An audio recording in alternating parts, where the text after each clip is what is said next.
Binge the full week of The Ray Taylor Show ad-free over at inspireddisorder.com/plus. This is The Ray Taylor Show. Rayz Dayz, episode 95 of the show, where I break down and recap my week, the diary episode, as it were, of myself. And this week, I've been, similar to last week, getting a lot of things done. And I think I figured it out. I think I figured out exactly why. Part of that, obviously, not drinking. Just haven't been since before New Year, which has been nice because I have time. Like, I can still work. I've been up very late working. Like, working up until like 12, 1 in the morning. And starting when I wake up around 7, which I have not been able to sleep in. So it's been a tough week on that level. I've been exhausted most of the week, but very productive. And I have a feeling I know exactly why I've been feeling so productive. My neighbor, this sweet man that lives next door, which I do not socialize with anybody, and I kind of feel bad because he's so nice. Every once in a while, he drops off some weed. And he did so. He had some weed that somebody brought him that was in town visiting him, and he had some left over and dropped it off. So I ground it up, and I put it in my little raw cones. King-size raw cones is what I smoke out of. So I ground it up. It filled 2 joints, which was nice. And I found that this weed was a double-edged sword. One side was amazing. The effects are effects that I just, I usually I get my weed in bulk, so there's not a lot of difference. I kind of get used to the weed, and then it's, I don't know. It really, I found that mixing it up is far better, because when I smoked this, the effects were great. It was a hybrid, nice high. But the thing that it did, that really it's been a while, but it's something that's happened a lot when I first started smoking weed when I turned 30, a decade ago. Crazy, is that I will get into a thing and be hyper-focused on that thing for hours. And it will be like a tangential thing. But something that I've been wanting to do, a lot of the stuff that I've been working on is stuff that I've been wanting to do for a long time and just never felt inspired or motivated to do so. Like the NFT thing took me forever to kind of start getting those out there, which I put a bunch of NFTs up for sale over on OpenSea. So if you want, of many different prices. So if you're looking to invest in me, in Inspired Disorder, and you want to purchase stock, quote unquote, from me, go buy an NFT. And those are available over at OpenSea. You can search Ray Taylor art or The Many Faces. Or there's links over to my website, inspireddisorder.com/NFT. But those I put up for sale. I put up a bunch of my paintings on Etsy as a way to just try and sell paintings instead of just from my website, kind of diversifying where. So I have 20 different paintings from, I've have over 1,700 paintings currently available. I've sold a lot of them, but there's still over 1,700 available because I put out a new face every day. So I have plenty to choose from. So I've picked and choose about 20 different ones over available on Etsy. They're the same price, so you're not really getting a discount. I may play around with that though. I may play around with the pricing of that. And I've got all the advertising set up on Etsy, so I'm hoping that will at least bring in a few more sales, because I'd prefer not to have to do live shows. But I've been prepping for that as well, doing little things, prepping for that. So I've noticed that weed really has like lit a fire under me and just allowed me to just get lost in doing these things, not even thinking for a second of like what else I should be doing. So I've been doing that, the weed. The other side of that two-sided blade with the weed is the fact that it made me realize how just mediocre the weed I smoke is. because I don't get those effects that I would. And I probably wouldn't. Even if I started smoking this weed on a regular basis, it would lose its effect. I think the fact that the weed affected me in this way is because it is different from the weed that I'm smoking. Better quality, for sure, but also different mixtures of the different levels of compounds that make up weed. So, yeah, been working, which staying up super late, waking up super early, and just exhausted for most of the day. And then I start waking up like towards like 3 to 5. I start waking up a little bit more and getting more productive. And then next thing you know, it's midnight and I'm still like on my phone posting NFTs, or I'm on my laptop trying to figure out different ways of doing SEO on Etsy to try and drive traffic. Like, I've just been up working on stuff with things on in the background. And one of those things on in the background is Ozark. The Many Faces is an ongoing abstract ink portrait series that I started many years ago. I release a new face every day, but go to inspireddisorder.com to check them out. So many available. But as a listener to The Ray Taylor Show, you can save 10% when you use coupon code INSPIRED when you check out. So go to inspireddisorder.com/TMF, that stands for The Many Faces. Go check them out, browse the entire collection, and when you decide on a piece, or maybe multiple pieces, make sure you use coupon code INSPIRED when you check out, and you'll save 10%. As a big thank you for checking out my work, for collecting my work, and for listening to The Ray Taylor Show. And with that said, let's get back to the show. I'm rewatching Ozark because the new season 4, the first part was released. And I'm a fan of Ozark, and it's been a while. I watched so many shows, so I needed to refresh. So I'm rewatching Ozark, and I think I have just caught up to the end of season 3. And a lot of season 3 I forgot. Because before season 3, I rewatched, season 1 and 2. I enjoy rewatching a franchise or a show that, especially like on Netflix or something, that gets, a new season comes out, just to refresh and get me like, so I know where everybody is in their kind of what's happening with all the different characters and such. So that's been on in the background, which is nice to have something that I've watched before, so I don't have to pay that much attention. I'm really just watching it to refresh my memory. So when I'm up to date on when I'm watching season 4, and I'm kind of not in that much of a hurry because the second part of season 4 isn't out yet. And then there's Euphoria that I want to watch too, which I want to rewatch those two seasons, or that season, before rewatching the new season. So there's a lot of TV.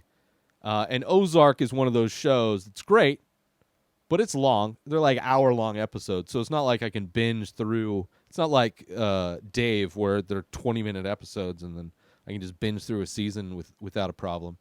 But I've been having that on in the background while posting all the stuff up on Etsy, while doing all the NFTs, putting that up for sale.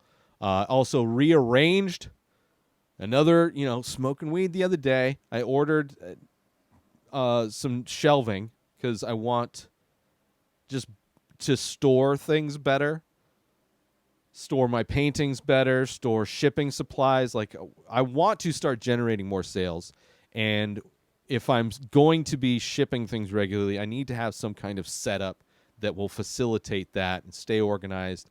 And I want to kind of really iron out the details of my packaging and all that stuff when it comes to shipping. So I ordered some shelves, inexpensive, but, they're going to be good for keeping all my stuff. Because of that, I rearranged everything in my living space, which I'm actually recording in a completely different area, which you can't know, but I do. And it's going to be slightly more of an easier setup for me when I do record. So I did that, and that took like all day. I just started doing it and then just didn't stop rearranging. There's so much stuff, and a lot of the stuff in here isn't even mine. So it's just kind of consolidating the stuff that's not mine in one area, and then just kind of making sure everything that I use is set up in a way that it's easy and accessible, and there's going to be very little friction to me using those things. Whether it's recording the show, whether it's doing my live streaming of the paintings, whether it's processing all that stuff, editing all that stuff, watching movies. I got a new sound bar because the one I got before was pretty dog shit. The brand was Pile, and it makes a lot of sense because it should be added with of shit.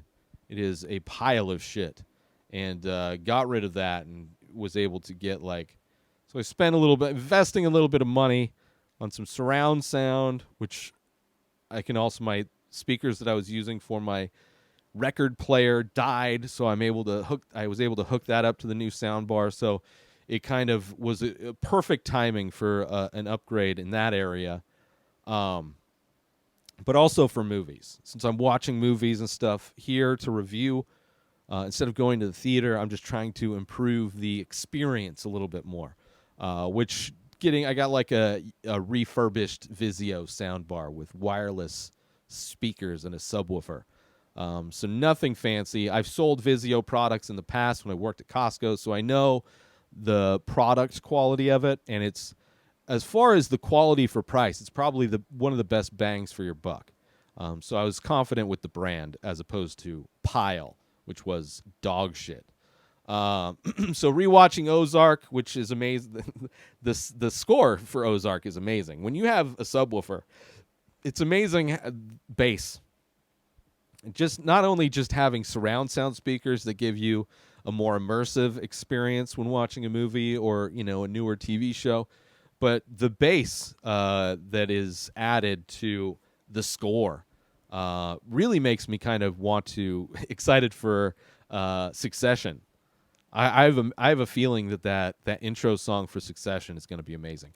So I've been making a lot of changes because I need to start selling more art, and potentially, with depending on the virus and how things go, probably going to have to do live art shows, like art fairs and art events and things like that, to try and push some paintings, because I have the product. I just need to sell them.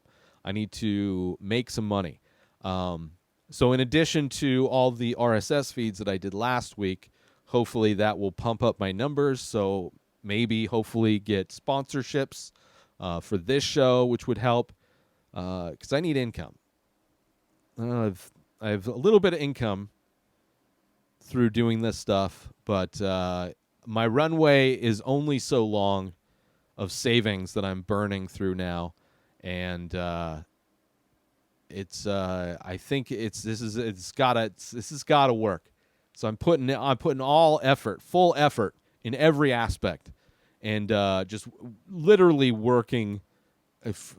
My entire energy source is being put on trying to improve, iron out all the details, and hopefully be successful in doing so.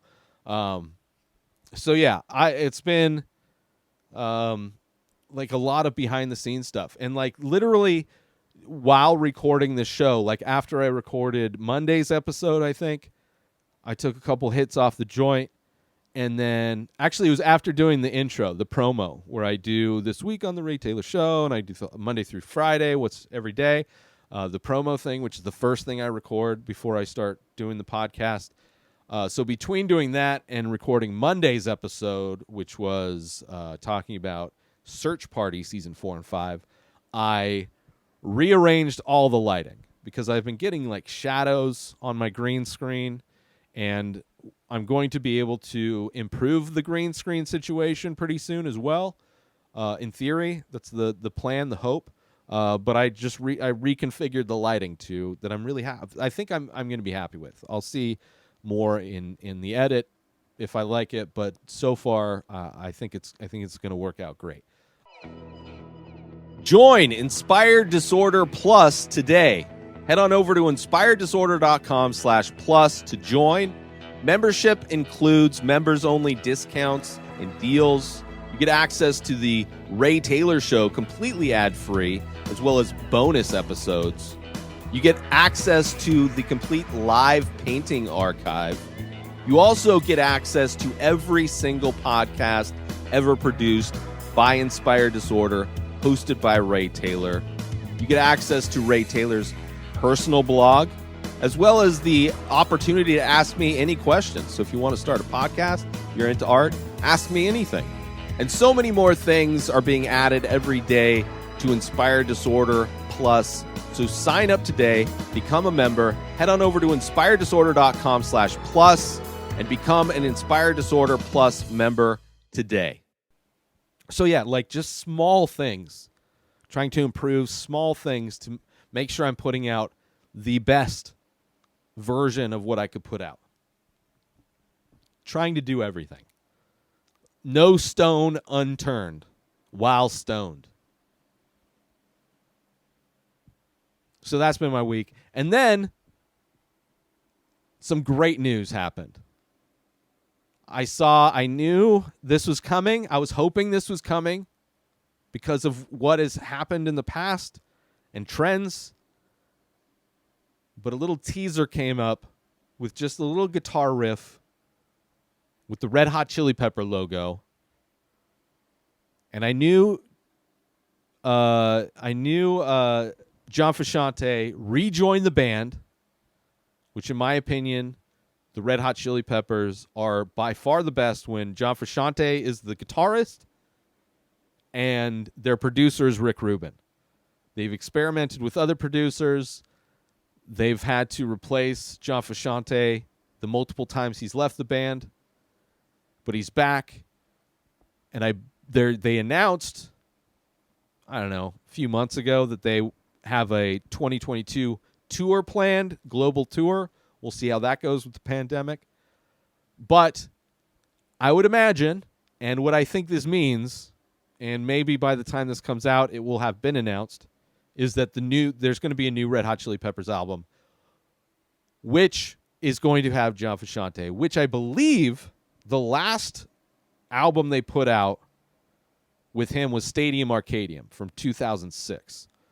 And then I'm With You and The Getaway, I believe, were both whoever they had that they took on tour that filled in for John. But when creating albums, I'm sure live they can have people play like John all of the songs. This guy seemed to have like a very similar kind of a style. He had a very similar, playing style to John Frusciante. But John is like an artist. The one thing I love about the Chili Peppers, which I'm going to do, I'm ranking my top 5 Chili Pepper albums on Sunday, tomorrow. So I'll probably repeat some of this. But the thing I love about this band is they all have very similar voices in their particular mediums. They have very distinct styles. Like Flea plays bass in the way only Flea plays. I mean, some people play similarly, but there's like the people that know music would probably be able to spot Flea's bass lines over everybody else's bass lines. Same thing with the drummer, being able to point out Chad Smith playing the drums versus other drummers from other bands. Like he plays the drums in a way only Chad Smith plays the drums. Flea plays the bass in a way only Flea plays the bass. John Frusciante communicates with aliens when he plays the guitar. And when he plays the guitar, it is very much, you can tell that's he's communicating through a guitar when he's playing music. And because of that, he has some of the I'm not a big fan of his solo stuff. Tried to get into it. But what he adds to the Chili Peppers is the same thing with like Anthony Kiedis. Nobody sings a song like Anthony Kiedis. Nobody, like the style that they have is a very unique style, very unique sound. And because it's so different and because it's so interesting, I love them. I love them for forever. So Super stoked about that news, that new album. I really did enjoy Stadium Arcadium. I mean, all of their albums really show how much they've grown as musicians and as artists. And now that they're back together with John Frusciante as the guitarist, now that they're back with Rick Rubin as their producer, I've really high hopes for what this could be. And I listened to like a little clip of Rick Rubin on something, because I was looking up to see if there was an actual release date for the new album, because it seemed like that's what the teaser was pointing out. There's going to be a new album, which it seems like that's going to be, because they were talking about putting an album together, and there's even a little audio clip with Rick Rubin from like a podcast or something, some interview, and he was saying, just talking about how excited he is for this new album he's working with the Chili Peppers on, and their writing style, how they write like 30 songs to find the 10 songs that they want to go with, that they feel that they can develop, and how Rick Rubin not necessarily tells them how to do something in certain ways, but will identify the points in the song that feel weak for him, that he finds that are weak for them to come up with. And so I'm excited with that. I'm excited. One of my favorite documentaries is Funky Monks, which is about the Chili Peppers recording Blood Sugar Sex Magic, and just watching that process take place. I loved, especially as a fan. But anyway, that's been my week. Super excited for the new Chili Pepper album. And tomorrow I'll be doing my top 5 Chili Pepper albums. But that's it. Hope everybody's having a great week. New episodes of The Ray Taylor Show come out every single day. Subscribe on YouTube and everywhere our podcasts are found. Binge the full week over at inspireddisorder.com/plus. Buy Ray Taylor Show merch over at inspireddisorder.com. And follow the show on Instagram at Ray Taylor Show. Have a wonderful day, everybody. Peace out!